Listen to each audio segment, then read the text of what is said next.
You know what's funny? There's a farmer out in Menengai who used to spend almost all his profits just buying fish feed.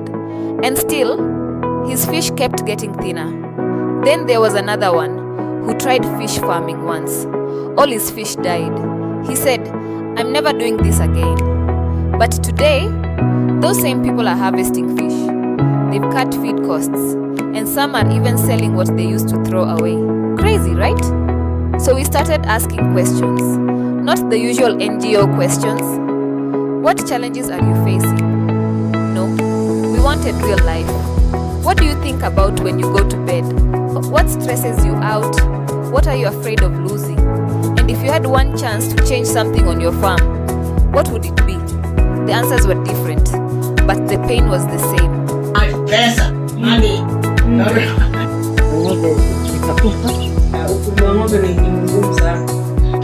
Spinach zikapigwa na ndani. Sasa tele hiyo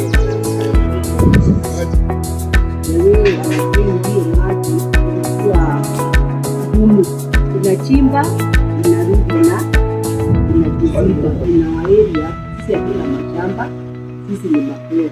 Now imagine this, a fish pond that doesn't drain your water, fish farming where people said it could never work, feed that grows inside your own farm, fish here, azolla here, duckweed here, and everything feeding everything else. No waste, no drama, everything has a purpose. Basically, this isn't just a pond, it's an ecosystem. And this is the part people don't believe. Look at this. This is not grass, this is not magic. This is azolla, and this is duckweed. Within days, you harvest. You feed chickens, fish, goats, sheep, even cows. And every kilo you harvest is money you didn't spend. Maybe you're that mother struggling with feed costs, or a young person looking for a breakthrough, or someone who tried something before and failed, and decided, I'm done. We see you, and your story isn't over. Maybe what you need isn't more effort, but a system built for your reality. A system that lets you restart, slowly, step by step, without losing what you've already built.